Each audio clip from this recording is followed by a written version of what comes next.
Hello friends, welcome to WiFi study changing the way of learning. स्वागत है आप सभी का इंडिया के number 1 study channel WiFi study में। तो कैसे हैं आप लोग सभी, क्या हाल चाल है? आई होप सभी बहुत अच्छे होंगे, शानदार होंगे, जानदार होंगे। ठीक है दोस्तों, आवाज़ वगैरह अगर प्रॉपर आ रही है तो एक बार हम सब करके आप लोग बता दें।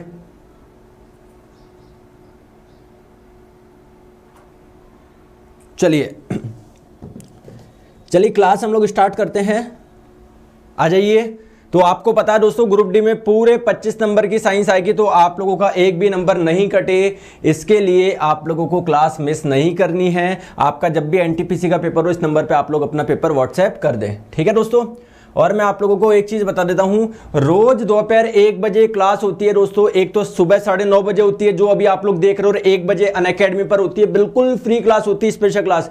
इसको आप लोग मिस ना करो। आप लोगों को यहां पर रैंक भी मिलती है। तो साइंस के मोस्ट इंपॉर्टेंट एमसीक्यूज हम लोग करते हैं। आप लोगों को क्या करना होगा इस क्लास के लिए, अनअकैडमी लर्निंग ऐप डाउनलोड करें दोस्तों। वहां पर मेरा नाम सर्च करें, नीरज जांगड़, मुझे फॉलो कर लें। यहाँ पर स्पेशल क्लासेज में आप लोगों को क्लास मिल जाएगी। अगर आप लोग नए स्टूडेंट हो तो आप लोगों से कोड पूछा जाता है, तो कोड में आप लोग डाल दें दोस्तों नीरज 11। ठीक है, नीरज 11 डाल के आप लोग क्या कर दें, अनलॉक कर दें। चलिए दोस्तों, स्टार्ट करते हैं साइंस का लाइव टेस्ट नंबर 13। बाकी 1 बजे वाली क्लास की लिंक मैं आपको कमेंट सेक्शन में भी दे दूंगा, जिससे आप लोग वहां से भी पहुंच सकते हैं ना। चलिए आ जाइए। चलिए, तो बात है दोस्तों, कुछ क्वेश्चंस हम लोगों ने कल होमवर्क में दिए थे, है ना। तो आइए पहले उनको हम लोग डिस्कस करते हैं। पहला क्वेश्चन ये था आप लोगों का। क्वेश्चन में बोला जा रहा है कि दोस्तों सोडियम क्लोराइड का जो जलीय विलयन है ना, सोडियम क्लोराइड के जलीय विलयन का मतलब क्या है। यदि आप लोग NaCl में दोस्तों क्या डालोगे, H2O डालोगे। ठीक है, सोडियम क्लोराइड यही तो है, जो साधारण नमक होता है वही तो होता है आपका। ठीक है, अब इसका विद्युत अपघटन करोगे तो देखिए विद्युत अपघटन का मतलब क्या है। जैसे मान लीजिए, यहां पर एक डायग्राम ही है ना, ये मान लीजिए दोस्तों आपके पास में क्या था, एक कंटेनर था, है ना, ये ब्लैक कलर का आप लोग देख पा रहे हो। इसमें दोस्तों आप लोगों ने क्या डाल रखा है, पानी में नमक घोल रखा है ना। आप लोगों ने दोस्तों H2O में, पानी में आप लोगों ने क्या घोल रखा है, नमक घोल रखा है। अब आप लोगों ने दोस्तों इसमें क्या डाले, 2 इलेक्ट्रोड डाले, है ना। एक हो जाएगा एनोड, ये पॉजिटिव वाला एनोड हो जाएगा, और नेगेटिव वाला कैथोड हो जाएगा। अब आप लोगों को पता है दोस्तों, जब आप लोग करंट फ्लो करवाओगे तो होगा क्या दोस्तों, करंट फ्लो करवाने से ये जो आपका NaCl है और H2O है, इसका अपघटन हो जाएगा, टूट के क्या बन जाएगा, ये आप लोगों का NaOH plus H2 plus Cl2। देखो यहां पर बात को समझो। जैसे आप लोगों का दोस्तों NaCl था ना, सोडियम क्लोराइड, जब इसका अपघटन होगा तो ये किस में कन्वर्ट होगा, Na प्लस और Cl माइनस में ये टूटेगा। क्लियर है क्या। तो दोस्तों Cl माइनस कहां पर आ जाएगा, यहां पर आ जाएगा। किस जगह आ जाएगा, एनोड पर आ जाएगा। और अगर हम लोग बात करें आप लोगों से H2O की, तो H2O भी दोस्तों किस में टूटेगा, H plus plus OH minus में टूटेगा। तो अगर बात करें H प्लस आप लोगों का यहां पर आ जाएगा, और आप लोगों का OH माइनस यहां पर आ जाएगा। क्लियर, ये माइनस माइनस वाले आपके प्लस की तरफ आ जाएंगे, और दोस्तों H प्लस और Na प्लस कहां पर आ जाएंगे, आप लोगों के ये नेगेटिव कैथोड की तरफ आ जाएंगे, है ना। तो आप लोगों से क्वेश्चन में क्या पूछा गया था, hydrogen will be produce at the cathode. Hydrogen कहां पर प्रोड्यूस हो रही है, हाइड्रोजन गैस। तो दोस्तों हाइड्रोजन आप लोगों की कैथोड पे प्रोड्यूस होती है, और जो क्लोरीन गैस होती है ना, ये आप लोगों की कहां पर होती है, एनोड पर होती है। तो हाइड्रोजन कहां पर होती है, कैथोड पे होती है, ध्यान रखोगे। हाइड्रोजन आप लोगों का कैथोड पे होगी। ऑप्शन नंबर ए इसका करेक्ट आंसर हो जाएगा। ठीक है, चले आगे। चलिए नेक्स्ट क्वेश्चन आप लोगों के स्क्रीन पे आंसर आप लोग बताएंगे। क्वेश्चन आपकी स्क्रीन पे है, बताए। 4 आपको ऑप्शंस दिए हुए हैं, ढंग से आप लोग पढ़े। देखिए आप लोग सभी जानते हो, जब भी आप लोग सिनेमा हॉल से एकदम बाहर आते हो तो क्या आप लोगों की आंखों में जलन सी होती है, क्या इरिटेशन सी होती है, क्या बिल्कुल होती है। और जब आप एकदम से सिनेमा हॉल के अंदर एंटर करते हो तो आप लोगों को कुछ समय के लिए कुछ दिखाई नहीं देता, फिर धीरे धीरे आप लोग देख पाते हो। ये बात मैं सही बोल रहा हूं क्या। तो होता क्या है दोस्तों, आप लोगों को पता है, ये मान लीजिए हमारी ह्यूमन आई है, ये हमारी क्या दोस्तों आई है ना। ये इसका दोस्तों साइड व्यू मैंने बताया। आप लोग फ्रंट से देखोगे ना, बिल्कुल फ्रंट से, तो आप लोगों को पता है दोस्तों ये क्या होता है, प्यूपिल होता है। ये क्या होता है, प्यूपिल होता है। जो भी लाइट अंदर एंटर करती है, कितनी लाइट एंटर करेगी किस पे डिपेंड करेगी दोस्तों, प्यूपिल के साइज पे। तो प्यूपिल का साइज छोटा, प्यूपिल का साइज बड़ा होता रहता है। समझ में आ गया। अब आप लोग ध्यान से समझेंगे, जब एक व्यक्ति तीव्र प्रकाश क्षेत्र से अंधेरे कमरे में प्रवेश करता है, तो देखिए जब लाइट ज्यादा थी तो प्यूपिल का साइज क्या होता है दोस्तों, कम होता है, क्योंकि अंदर जाने के लिए एक सफिशिएंट अमाउंट हम पर अवेलेबल है ही, तो कम आप लोग की आंख अगर कम खुली होगी ना, प्यूपिल का साइज कम होगा, उससे भी लाइट एंटर कर जाएगा। लेकिन जब आप अंधेरे में जाते हो तो प्यूपिल का साइज क्या होता है दोस्तों, बढ़ जाता है, ठीक है, जिसकी वजह से लाइट उसके अंदर एंटर कर सके, जिससे आप लोग देख पाए। लेकिन दोस्तों प्यूपिल के साइज में जो परिवर्तन होता है ना, इसमें कुछ समय लगता है ना, तुरंत नहीं हो जाता कि भैया 0.1 सेकंड में हो गया, 0.2 सेकंड में हो गया, ठीक है। तो प्यूपिल साइज में चेंज होने की वजह से ना धीरे धीरे चीज दिखाई देने लगती है, क्योंकि प्यूपिल का साइज दोस्तों धीरे धीरे बढ़ता है। नेक्स्ट क्वेश्चन आप लोग बताएंगे। आप लोगों को बोला जा रहा है लंबाई L और व्यास D/2। देखिए ये मान लीजिए कोई एक वायर है, इसकी लेंथ आप लोगों को दी हुई है, लंबाई आप लोगों को दी हुई है L, और इसका डायमीटर आप लोगों को दिया हुआ है D/2। समझ गए, ठीक है। कि एक समान प्रतिरोध, तार का प्रतिरोध R है, मतलब एक समान तार है पूरा का, ऐसे ऐसे ऐसे नहीं, कहीं पर पतला है, कहीं पर चौड़ा है, फिर कहीं पर पतला है। आप लोग की L लेंथ का और D/2 डायमीटर का एक वायर है, और इसका प्रतिरोध कितना दिया हुआ है दोस्तों, R दिया हुआ है।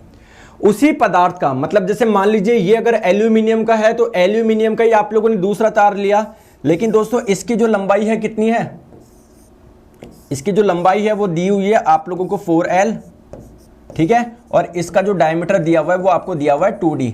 तो इसका प्रतिरोध क्या होगा, इस वाले का दोस्तों दुगना होगा, इस वाले के जितना ही होगा, इस वाले का आधा होगा, इस वाले का 1/4 होगा, ये आपको बताना है। तो देखिए ध्यान रखेंगे दोस्तों, रेजिस्टेंस का फॉर्मूला क्या होता है प्रतिरोध का, रो इंटू L/A, ये आप लोगों का फॉर्मूला होता है। आप लोग बोलेंगे ये रो क्या होता है दोस्तों, ये होती है आपकी रेजिस्टिविटी यानी प्रतिरोधकता।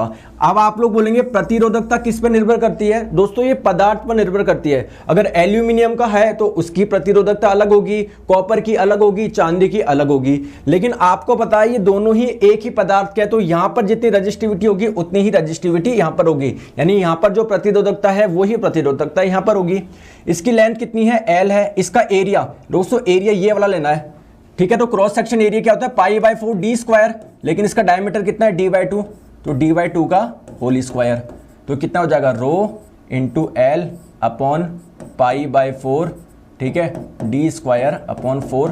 तो ये तो आपका आ गया 16 रो L/πd²।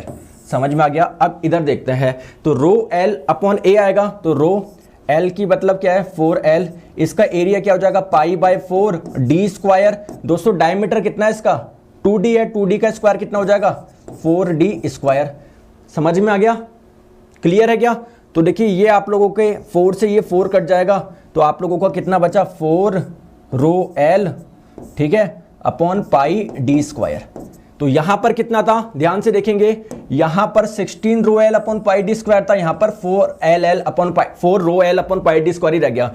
यानी दोस्तों जब इसका बट्टे 4 करोगे तभी तो ये आएगा, यानी इसका रेजिस्टेंस क्या होगा, इसका जो प्रतिरोध था उसका बट्टे 4, ऑप्शन नंबर डी। क्लियर है क्या, कोई प्रॉब्लम, कोई समस्या, कोई दुख, कोई दर्द। आगे चलते हैं नेक्स्ट क्वेश्चन पे। चलिए नेक्स्ट क्वेश्चन आप लोगों की स्क्रीन पे आंसर बताएंगे। कृष्णा बारोड जी बोल रहे हैं सर इस क्वेश्चन का आंसर याद है। अरे भैया क्वेश्चन का आंसर तो याद है, एग्जाम में ऐसा क्वेश्चन थोड़ी आएगा सेम, कोई डाटा चेंज होकर हो जाएगा फिर क्या करोगे, तब तो सॉल्व करना ही पड़ेगा ना। चलिए दोस्तों नेक्स्ट क्वेश्चन आप लोगों से दिया हुआ है कि एक सर्किट आप लोगों को दिया हुआ है, इसमें धारा का मान बताना है, करंट कितनी फ्लो कर रही है। अब देखिए काफी प्रॉब्लम वाली बात है, आइए हम लोग इसको समझते हैं। देखने में जितना हार्ड लग रहा है यकीन मानिए बहुत सिंपल ये क्वेश्चन है। चलो देखते हैं। पहले तो आप लोग मुझे एक चीज बताएंगे, ये मान लीजिए दोस्तों कोई बैटरी से कनेक्ट है, पॉजिटिव टर्मिनल, ये बैटरी का नेगेटिव टर्मिनल। आप लोग जानते हो दोस्तों जो करंट फ्लो होती है वो कहां से स्टार्ट होती है दोस्तों, पॉजिटिव टर्मिनल से स्टार्ट होती है। ये स्टार्ट हुई, ये स्टार्ट हुई, ये स्टार्ट हुई। लेकिन दोस्तों मुझे बताओ, अब तो ये पैरेलल में है ना, समांतर में ना, तो कुछ पार्ट इसका यहां पर जाएगा और कुछ पार्ट इसका यहां पर जाएगा। समझ में आ रही है बात को। अब दोस्तों इस वाले पार्ट में जो करंट जा रही है वो 2 एम्पियर है। मैं मानता हूं फॉर एग्जांपल मान लो अगर इसमें 3 एम्पियर की करंट जाती तो टोटल करंट कितनी हो जाएगी, देखो 2 इधर गई 3 इधर गई, यानी यहां पर टोटल कितनी थी 5, और हमारा आंसर दोस्तों क्या हो जाएगा 5 एम्पियर हो जाएगा।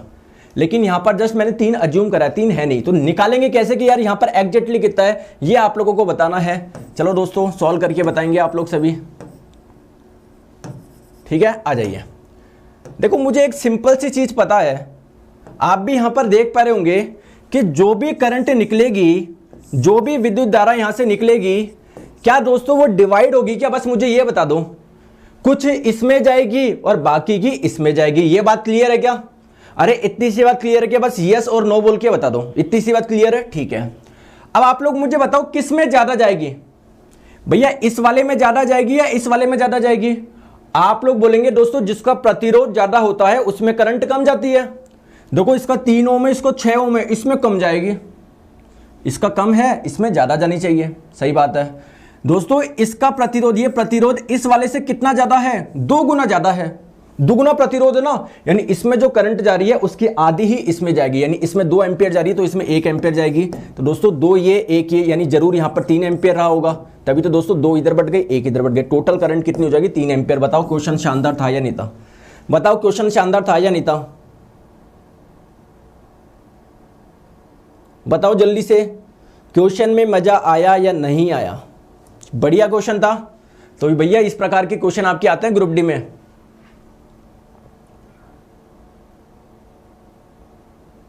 हाँ अविनाश जी, बस ये 2 क्लास आप लोग अटेंड करिए, चलिए आ जाइए। नेक्स्ट क्वेश्चन आप लोगों की स्क्रीन पे, आंसर आप लोग बताएंगे।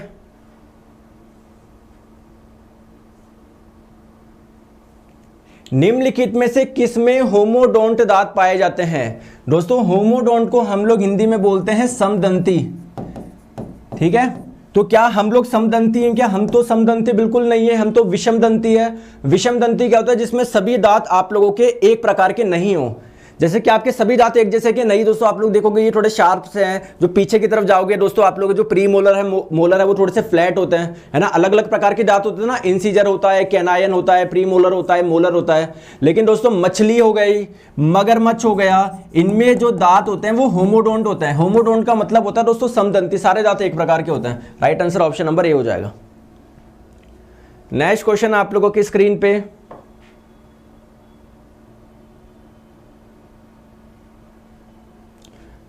भोजन का पाचन निम्न अंग में प्रारंभ होता है, बताएंगे दोस्तों। जब आप लोग फूड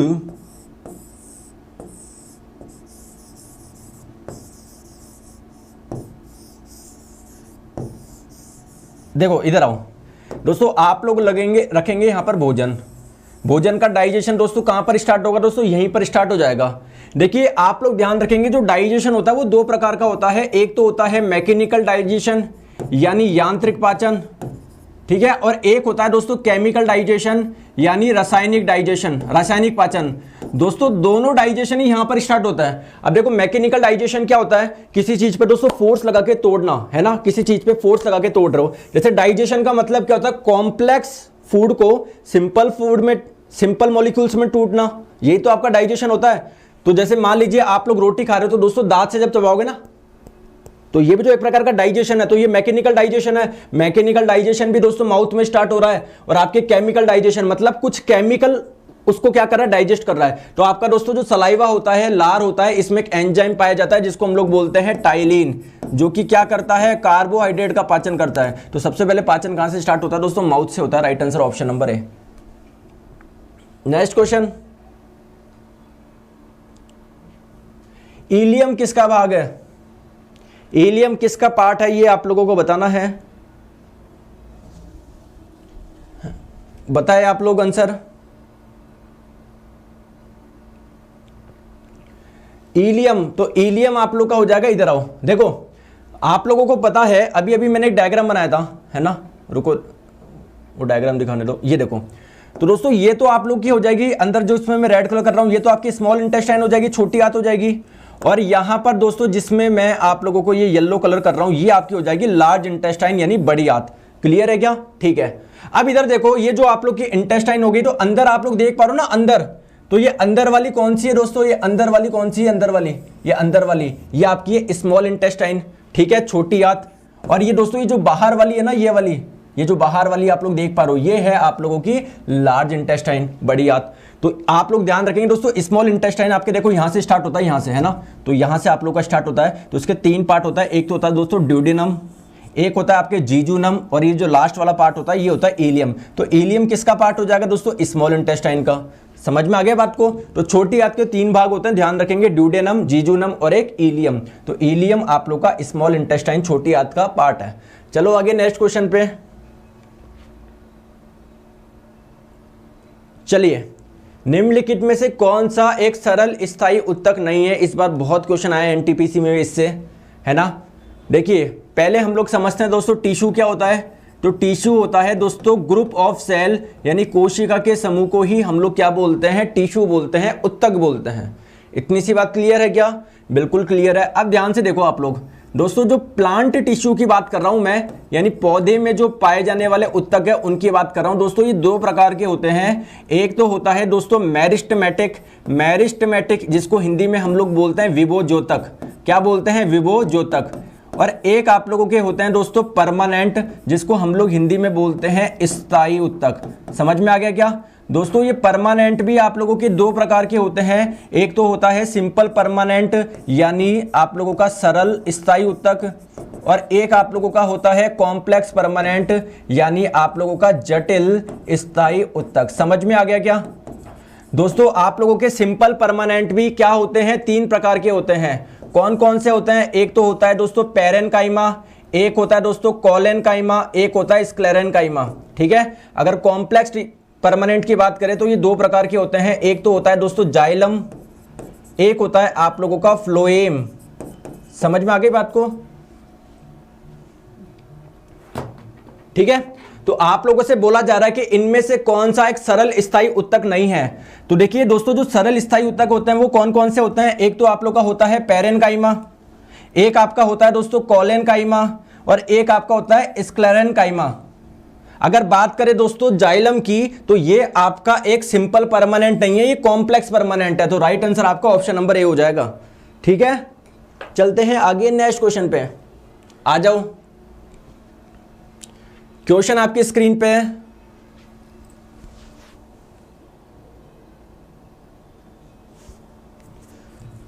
एडीएच का पूरा नाम क्या है? एडीएच क्या है दोस्तों? एक हार्मोन है, इसका पूरा नाम आप लोगों को बताना है। तो इसका पूरा नाम हो जाएगा दोस्तों anti diuretic hormone, option number ए। क्या आप लोग मुझे बता सकते हो क्या कि ये जो एडीएच हार्मोन है ये कौन सी ग्लैंड से निकलता है? ये कौन सी ग्लैंड से निकलता है? तो आइए हम लोग देखते हैं। दोस्तों आप लोगों को पता है आप लोगों के क्या पाई जाती है? यहां पर एक पिट्यूटरी ग्लैंड पाई जाती है, पीयूष ग्रंथि पाई जाती है। और इस पीयूष ग्रंथि को दूसरा नाम क्या है? इसका मास्टर ग्लैंड है, जो इस बार के एनटीपीसी में पूछा गया था कि मास्टर ग्लैंड कौन सी इनमें से। ध्यान रखेंगे पिट्यूटरी ग्लैंड को ही मास्टर ग्लैंड बोला जाता है। तो इससे दोस्तों कुछ हार्मोन्स निकलते हैं, जैसे ग्रोथ हार्मोन निकलता है, एक आपका प्रोलैक्टिन निकलता है। प्रोलैक्टिन क्या होता है दोस्तों? ये आप लोगों का जब कोई प्रेग्नेंट होता है उसके बाद में ये एक्टिव होता है, तो जो दूध वृद्धि में ये आप लोगों का क्या होता है दोस्तों? सहायक होता है ना। ऑक्सीटोसिन की अगर हम लोग बात करें तो आप लोगों को पता है जब भी कोई दोस्तों डिलीवरी होती है किसी भी लेडी की, तो उनका जो यूटेरस होता है, गर्भाशय होता है, उसमें संकुचन होता है, जिसकी वजह से नॉर्मल डिलीवरी हो पाए, बच्चा बाहर की ओर निकल पाए। क्लियर? तो उसमें कौन सा हार्मोन इंपॉर्टेंट होता है? ऑक्सीटोसिन होता है। नेक्स्ट बात करते हैं दोस्तों, एक तो फॉलिकल स्टिमुलेटिंग हार्मोन हो जाएगा, ये भी आपका पिट्यूटरी ग्लैंड से निकलता है। एक आप लोगों का दोस्तों ये ल्यूटिनाइजिंग हार्मोन हो जाएगा, और एक आपका हो जाएगा दोस्तों एंटी डायूरेटिक हार्मोन। तो देखिए ये कहां से निकल रहा है? ये आपका निकल रहा है पिट्यूटरी ग्लैंड से। अगर आप लोगों से पूछे ये जो एंटी डायूरेटिक हार्मोन का काम क्या है, तो दोस्तों ये ब्लड प्रेशर को कंट्रोल करने में इंपॉर्टेंट होता है। चलो आ जाइए नेक्स्ट क्वेश्चन पे। ये एक व्यक्ति बोल रहे हैं सर मेरा नाम लो। क्यों भाई, आपने ऐसा क्या उखाड़ लिया जो आपका नाम लिया जाए? बताओ, क्या आप लोग WWE में खली को हरा के आ गए? ये क्या कर दिया ऐसा काम जिससे आपका नाम लिया जाए? बताएंगे दोस्तों। ये क्वेश्चन भी आपका एनटीपीसी में आया था अभी 2 दिन पहले, लेकिन कुछ अलग लैंग्वेज में आया था, वो मैं बताऊंगा। पहले आप लोग मुझे इसका आंसर बताएंगे। तो देखिए बोला जा रहा है श्वसन क्रिया। तो देखिए दोस्तों, श्वसन हो गया, डाइजेशन हो गया, मतलब जितनी भी अनैच्छिक क्रिया होती है ना, जितने भी इनवॉलेंट्री एक्शन होते हैं, जैसे दोस्तों खांसी आना, डकार आना, लार का बनना, है ना, आप लोगों का कराटे लेना, ये सारी की सारी दोस्तों जो चीज है ना, जो भी आपके इनवॉलेंट्री एक्शंस होते हैं, श्वसन क्रिया होती है, किसके द्वारा आपकी कंट्रोल होती है? मेडुला ऑब्लिंगेटा के द्वारा होती है। तो राइट आंसर आपका हो जाएगा ऑप्शन नंबर डी। कल परसों में यही आया था कि इनवॉलेंट्री एक्शन होती है वो मस्तिष्क के कौन से पार्ट से कंट्रोल होती है, जो भी अनैच्छिक क्रिया होती है। ठीक है, तो राइट आंसर आपका कौन सा हो जाएगा दोस्तों? मेडुला ऑब्लिंगेटा आप लोगों का करेक्ट आंसर हो जाएगा। आंसर बताइए आप लोग।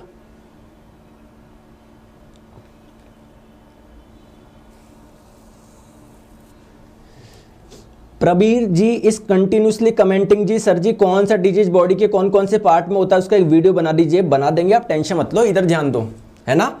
आप उसके चक्कर में, एक कमेंट के चक्कर में देखो आप कितना मिस कर दिए। पहले इधर ध्यान दो, आप लोग सारे वीडियो बना देंगे, टेंशन मत लो आप।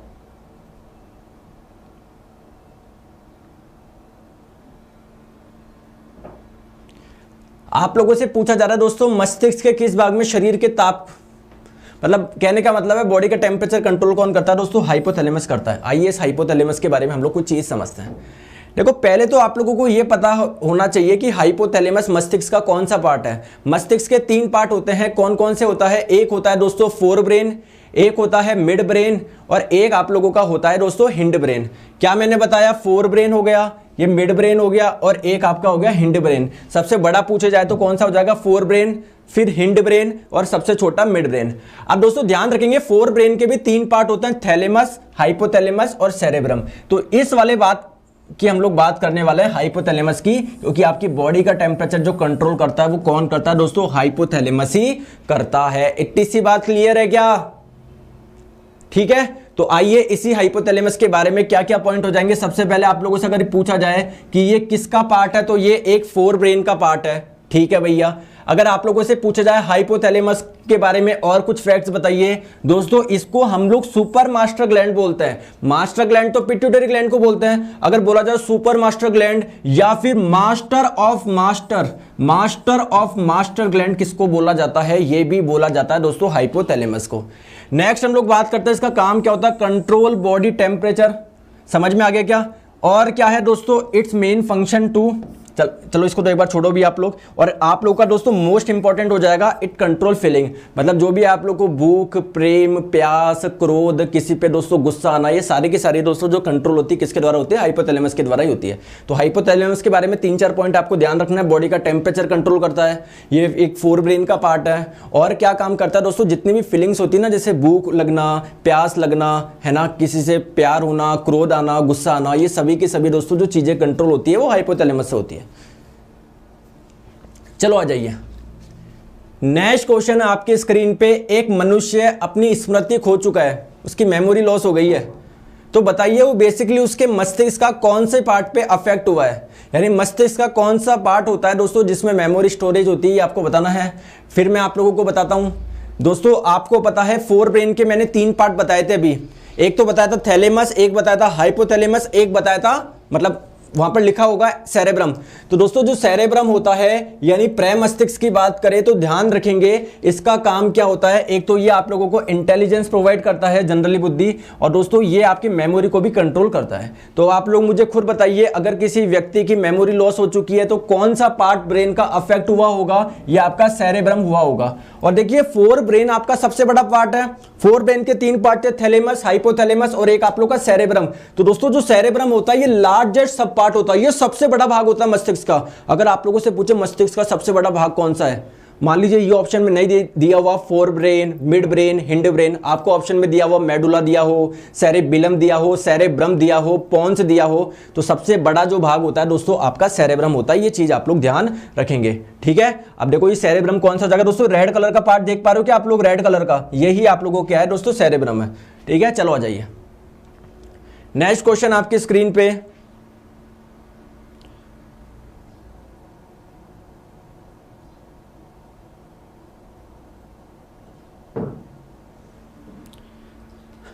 अंधेरे में देखने की आंख की क्षमता एक बैंगनी वर्णक के उत्पादन के कारण होती है। तो देखिए आप लोगों को पता है, आप लोगों की जो आई होती है ना, आंख, उसमें 2 प्रकार की सेल पाई जाती है। एक तो पाई जाती है दोस्तों रॉड सेल, एक पाई जाती है दोस्तों कोन सेल। समझ में आ गई क्या?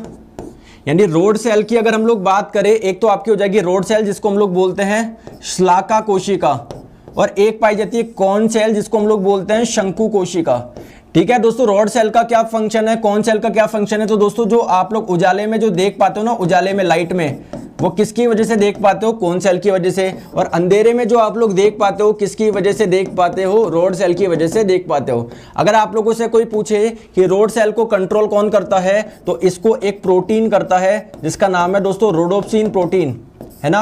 और अगर बात करें कौन सेल को कौन कंट्रोल करता है, इसको करता है ऑप्सिन प्रोटीन। जो उल्लू होते हैं ना, उनमें रोडोप्सिन का अमाउंट क्या होता है, ज्यादा होता है, जिसकी वजह से वो रात में इजीली देख पाता है। ठीक है, तो अंधेरे में देखने की क्षमता किसकी वजह से होती है दोस्तों, रोडोप्सिन की वजह से होती है, ध्यान रखेंगे, ऑप्शन नंबर बी। चलो नेक्स्ट क्वेश्चन, एनोस्मिया कहते हैं,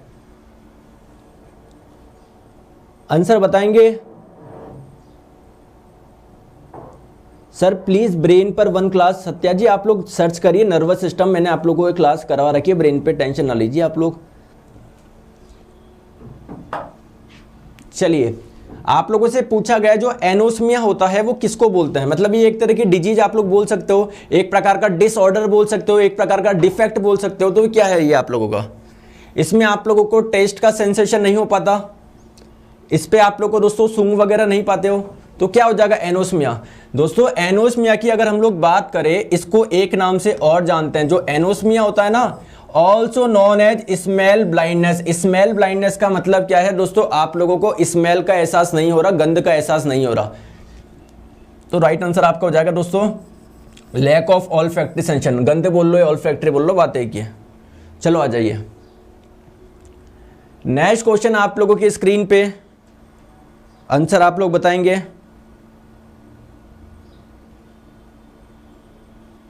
क्वेश्चन में पूछा जा रहा है हाइड्रोक्सिल समूह वाला एक आप लोगों को ऑर्गेनिक एसिड बताना है। ठीक है, पहले तो ये समझते हैं दोस्तों, ये हाइड्रोक्सिल ग्रुप कौन सा होता है। इस OH ग्रुप को हम लोग क्या बोलते हैं, हाइड्रोक्सिल ग्रुप बोलते हैं। देखो इधर आओ, समझो इधर बात को। देखो हाइड्रोक्सिल ग्रुप जो होता है ना, वो कौन सा होता है, इस OH ग्रुप को हम लोग क्या बोलते हैं, हाइड्रोक्सिल ग्रुप बोलते हैं। क्या बोलते हैं, हाइड्रोक्सिल ग्रुप बोलते हैं। समझ में आ गया क्या। अब इधर आओ, मेरी बात कुछ ध्यान से समझो। तो मुझे एक चीज बताओ, जो C6H5OH है, क्या इसमें हाइड्रोक्सिल ग्रुप है या नहीं है, बताओ। अरे इसमें हाइड्रोक्सिल ग्रुप है या नहीं है, आप बोलेंगे बिल्कुल है सर, OH है। लेकिन सर ये जो आपका C6H5OH होता है, ये तो आप लोगों का फिनॉल होता है। ये तो क्या होता है, आप लोगों का फिनॉल होता है। फिनॉल तो ऑप्शन में नहीं, है ही नहीं है। तो दोस्तों ध्यान रखेंगे, phenol is other name of, phenol is another name of carbolic acid. मतलब फिनॉल का दूसरा नाम क्या हो जाएगा, कार्बोलिक एसिड हो जाएगा। और दोस्तों कार्बोलिक एसिड आपको ऑप्शन नंबर बी में दिया हुआ है। चलो आगे नेक्स्ट क्वेश्चन पे आ जाइए, आंसर बताएं आप लोग। क्वेश्चन में बोला जा रहा है निम्नलिखित में से कौन सा एक शाकाहारी और मांसाहारी की स्मॉल इंटेस्टाइन की लेंथ के बीच में सही रिलेशन है, बताएंगे। अनामिका जी बोल रही है CHSL में साइंस आता है कि बिल्कुल आता है, साइंस आपके हर में आता है।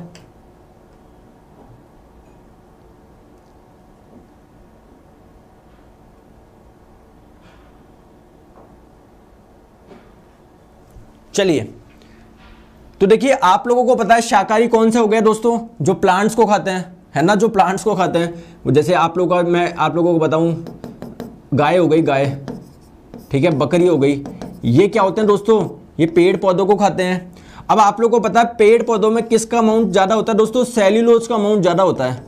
और सेल्यूलोज को पचाने के लिए, इसके डाइजेशन करने के लिए दोस्तों, जो स्मॉल इंटेस्टाइन होती है ना, छोटी आंत, इसकी लंबाई बहुत ज्यादा होनी चाहिए। क्लियर है क्या। अब जो मांसाहारी होते हैं वो तो ये पेड़ पौधे खाते नहीं है, ये खाते हैं तो बहुत कम आप लोग को खाते हैं। तो अगर बात करें सेल्यूलोज को पचाने के लिए किसको ज्यादा आवश्यकता है, शाकाहारी को। और दोस्तों इनकी जो स्मॉल इंटेस्टाइन की लंबाई होगी क्या होगी, ज्यादा होगी। तो शाकाहारी की ज्यादा है, किससे, मांसाहारी से। Right answer option number C. Next question, tibia bone is located इन।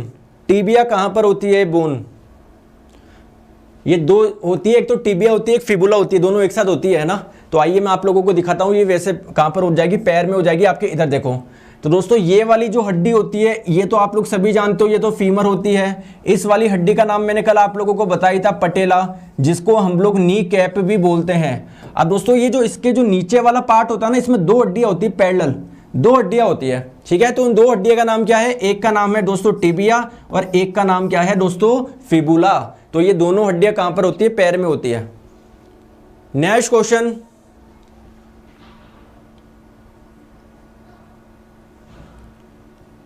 निम्नलिखित में से कौन विटामिन बी कॉम्प्लेक्स का सदस्य नहीं है, इनमें से कौन सा विटामिन बी कॉम्प्लेक्स का सदस्य नहीं है, जल्दी से बताएंगे। चार आपको ऑप्शंस दिए हुए हैं।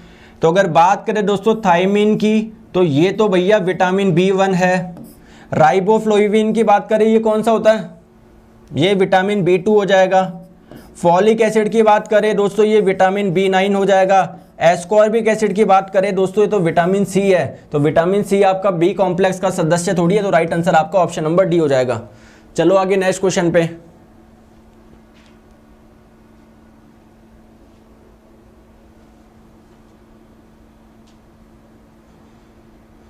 आप लोगों से पूछा गया है शरीर में यूरिया का संश्लेषण होता है, कहां पर होता है यूरिया का निर्माण हमारी बॉडी में। तो आपको बहुत जनों को लगता है दोस्तों किडनी, आपको लगता है ऐसे, एग्जामिनर को लगता है ऐसे, ठीक है। तो यूरिया का जो निर्माण होता है दोस्तों कहां पर होता है, लीवर में होता है। ध्यान रखेंगे दोस्तों कहां पर, लीवर में। और दोस्तों लीवर में जो यूरिया का निर्माण होता है, इसके बाद में यूरिया कहां पर चला जाता है दोस्तों, ब्लड में चला जाता है। और इस ब्लड में से यूरिया को निकालता कौन है, किडनी निकालती है, ठीक है। तो किडनी निर्माण नहीं कर रही है, वो जस्ट ब्लड में से यूरिया को क्या कर रही है, फिल्टर कर रही है। नेक्स्ट क्वेश्चन आप लोग की स्क्रीन पे, आंसर बताइए।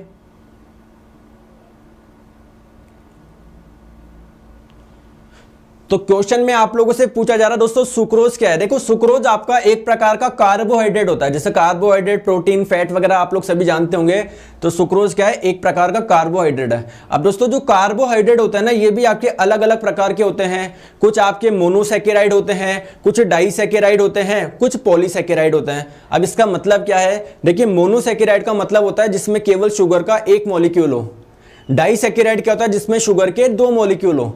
तो अगर हम लोग बात करें जो सुक्रोज होता है ना, ये आप लोगों का एक डाइसैकेराइड होता है, और इसी को ही हम लोग क्या बोलते हैं, टेबल शुगर बोलते हैं। अगर आप लोगों से बोले टेबल शर्करा किसको बोला जाता है, सुक्रोज को बोला जाता है।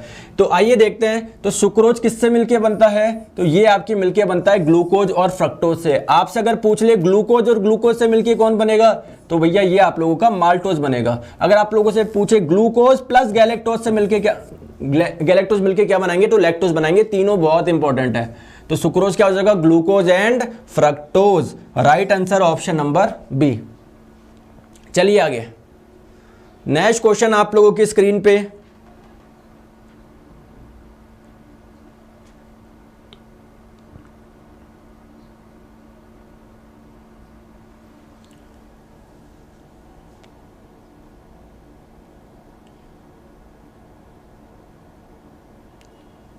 क्वेश्चन आपके स्क्रीन पे, निम्न इलेक्ट्रॉनिक विन्यास किस तत्व को सूचित करता है। तो देखिए आप लोगों को पता है, देखो एक चीज मैं बताता हूं। जैसे मान लीजिए ये आप लोगों का न्यूक्लियस हो गया, नाभिक हो गया, ठीक है दोस्तों। ये आप लोगों की पहली कक्षा हो गई, ये आपकी दूसरी कक्षा हो गई, ये आपकी तीसरी कक्षा हो गई। तो इन कक्षाओं को हम लोग बोलते हैं दोस्तों शेल, और हिंदी में इसको बोलते हैं कोश। लेकिन ध्यान रखेंगे दोस्तों, सेल के अंदर आपके सब शेल भी होते हैं, जिसको हम लोग हिंदी में बोलते हैं उपकोष। ये उपकोष कौन कौन से होते हैं, एस उपकोष हो सकता है, बी उपकोष हो सकता है, डी उपकोष हो सकता है, एफ उपकोष हो सकता है। अब आप लोग बोलेंगे सर इस उपकोष का मतलब क्या होता है, ये समझाओ पहले मेरे को। आप मुझे एक चीज बताओ दोस्तों, मान लीजिए इलेक्ट्रॉन कहां पर है आप लोगों के, इस कक्षाओं में पाए जाते हैं। तो दोस्तों ये एस आप लोगों को बताएगा कि किस शेप का वो एरिया होगा जिसमें दोस्तों वो इलेक्ट्रॉन पाए जाने की संभावना रहेगी। जैसे कोई आपका बोलेगा कि डबल डंबल शेप का होगा, ये डंबल, इसका एक अलग से मैं वीडियो बनाऊंगा, काफी कॉम्प्लेक्स बन जाएगा। अब ये देखो सिंपली आप लोग को ध्यान रखना है। देखो इस 1s2 का मतलब क्या है, 2s2 2p6 कुछ नहीं है।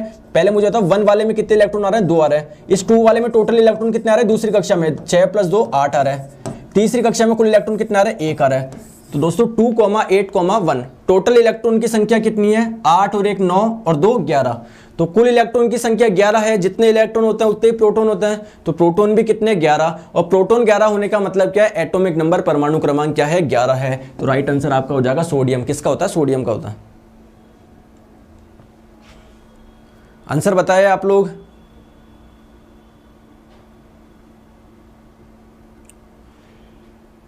आप लोगों से पूछा जा रहा है एलपीजी जो लिक्विफाइड पेट्रोलियम गैस होती है ना, इसके कंपोजिशन आपको बताना, इसके मेजर कंपोजिशन क्या होते हैं, क्या क्या इसमें पाया जाता है।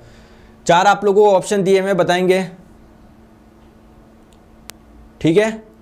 आई थिंक इसमें एक भी ऑप्शन सही नहीं है, तो मैं आप लोगों को बताता हूं, इधर आओ। देखो आप लोगों को मैं बता दूं, जो एलपीजी गैस होती है उसमें क्या पाए जाते हैं, प्रोपेन और ब्यूटेन पाया जाता है।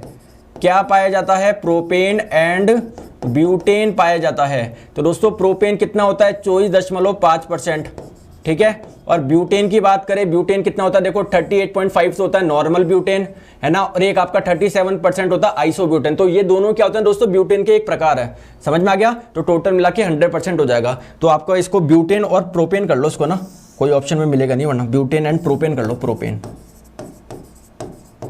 ठीक है, प्रोपेन कर लो, ऑप्शन नंबर सी हो जाएगा करेक्ट आंसर।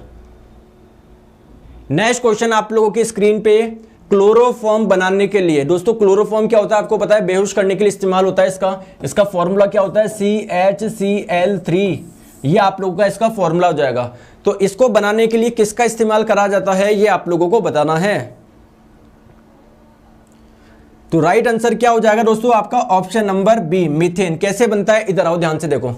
देखो जो मीथेन होता है ना, क्या होता है, CH4, इसमें जब क्लोरीन गैस मिलाई जाती है तो आप लोग कुछ रिएक्शंस होती है। देखो ये रिएक्शन बन बन के आगे चल के क्या हो जाता है, ये CHCl3 का निर्माण हो जाता है। क्लियर है क्या, साथ में हाइड्रोक्लोरिक एसिड का भी निर्माण होता है। तो ये CHCl3 क्या होता है, यही क्लोरोफॉर्म होता है। और इसको बनाने के लिए किसका इस्तेमाल होता है दोस्तों, मीथेन का होता है, CH4 का होता है। नेक्स्ट क्वेश्चन आप लोगों की स्क्रीन पे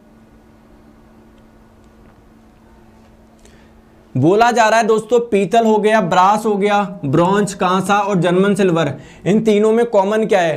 तो देखिए तीनों ही आप लोगों की क्या है, एक अलॉय है, मिश्र धातु है, तो कोई ना कोई चीजों से मिलकर बनी होगी। ऐसी कौन सा एलिमेंट है जो इन तीनों में पाया जाता है, तो ये आप लोगों का हो जाएगा दोस्तों ऑप्शन नंबर 1, कॉपर। देखो इधर आके देख लो, चाहे देखो ब्रास की बात करें, पीतल की, तो देखो इसमें क्या पाया जाता है, कॉपर पाया जाता है ना। गन मेटल की बात करें तो इसमें कॉपर पाया जाता है, ब्रॉन्ज की बात करें तो इसमें कॉपर पाया जाता है। तो कॉपर तीनों में पाया जा रहा है। समझ में आ गई बात को, तो राइट आंसर आपका क्या हो जाएगा, कॉपर हो जाएगा, है ना। और बाकी और भी मैंने अलॉयज यहाँ पर लिखे हैं, आप लोग जरूर देखें। जर्मन सिल्वर की बात करें, देखो इसमें भी आपका कॉपर पाया जाता है, ठीक है। चलो नेक्स्ट क्वेश्चन आप लोगों की स्क्रीन पे,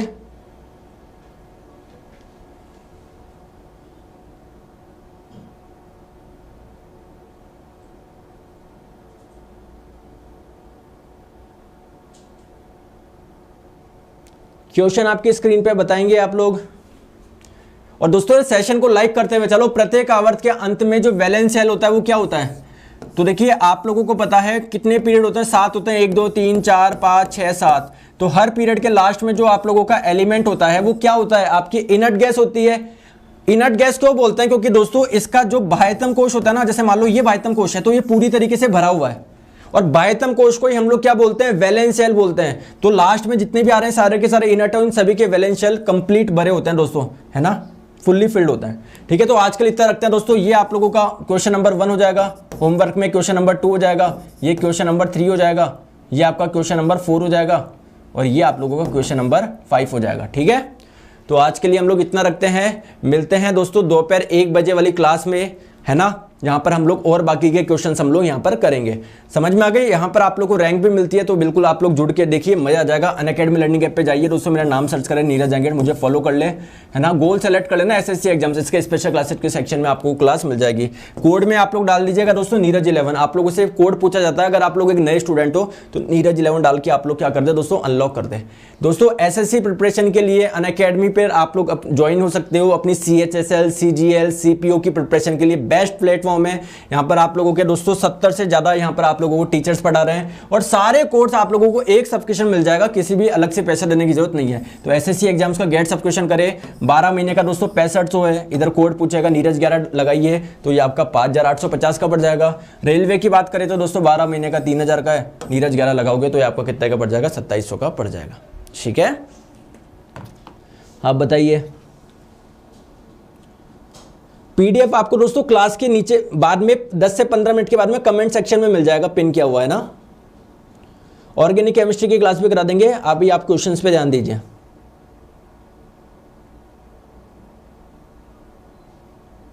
ठीक है,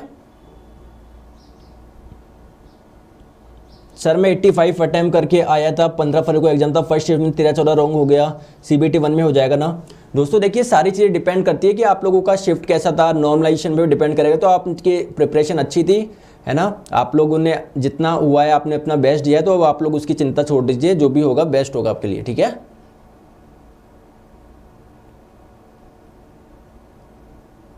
तो चलिए आज के लिए हम लोग इतना रखते हैं। Thank you so much.